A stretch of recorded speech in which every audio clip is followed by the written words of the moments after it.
ఆడపిల్ల పురాణాల్లో కూడా ఉండదమ్మా. మా అమ్మాయి పాలిట నువ్వు దేవతవమ్మా. అయ్యయ్యో, అంత పెద్ద మాటలు ఎందుకండి? సాటి మనిషిగా నేను చేస్తున్న సాయం మాత్రమే ఇది.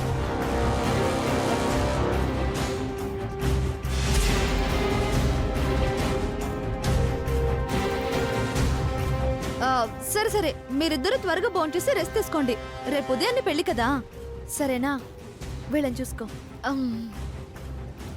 ఏంటి అత్తయ్య అనుమానాస్పదంగా తిరుగుతోంది? ఏదైనా కుట్ర వేస్తోందా? అసలేం చేస్తోందబ్బా?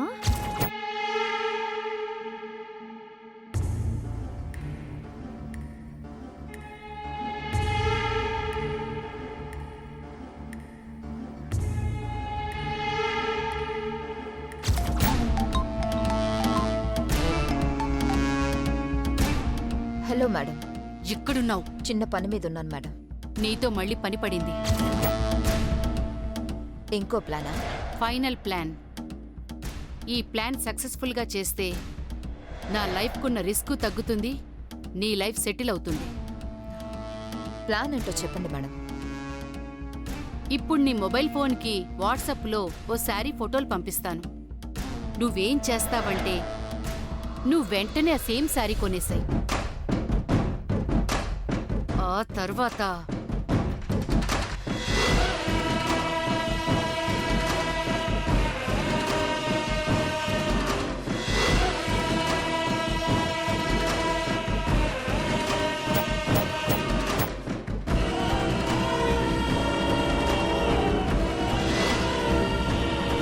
ఇది ప్లాన్. రేపు పక్కగా జరిగిపోవాలి. Okay madam. చెప్పిందంతా గుర్తుందిగా? పిఎస్ఆర్ కళ్యాణ మండపం. రేపు షార్ప్గా 9 కల్లా వచ్చేసాయి. I'm waiting. Okay madam.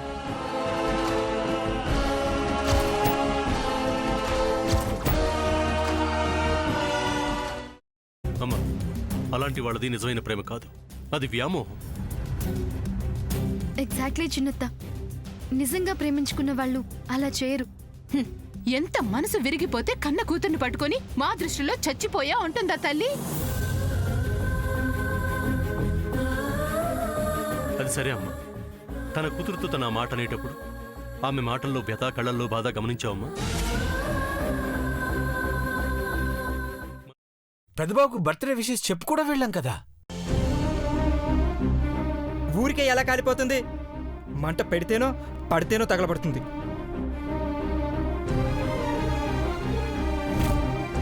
Correct చిన్నబాబు, నీకొచ్చినట్టే నాకు డౌట్ వచ్చింది. పార్వతే షర్టును తగలబెట్టిందనుకుంటా.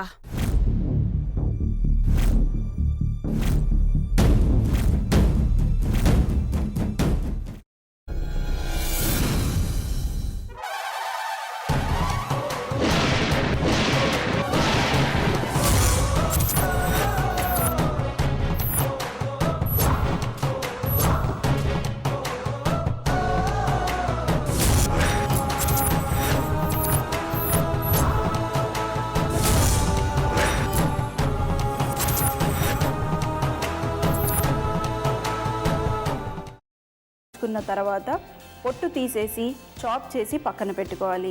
ఒక ప్యాన్లో కొద్దిగా నూనె వేడి చేసి అందులో ఆవాలు, మినప్పప్పు, శనగపప్పు, కరివేపాకు, సన్నగా తరిగి పెట్టుకున్న ఉల్లిపాయలు వేసుకుని 1 నిమిషం పాటు వేయించుకోవాలి. ఆ తర్వాత కాల్చి కట్ చేసి పెట్టుకున్న వంకాయని కూడా అందులో వేసుకుని బాగా మిక్స్ చేసి బౌల్లోకి ట్రాన్స్ఫర్ చేసుకుని అందులో తగినంత చిక్కటి పెరుగు లేదా పల్చటి పెరుగు వేసుకుని మిక్స్ చేసి అన్నంతో కానివ్వండి, చపాతీతో కానివ్వండి సర్వ్ చేసినా చాలా బాగుంటుంది.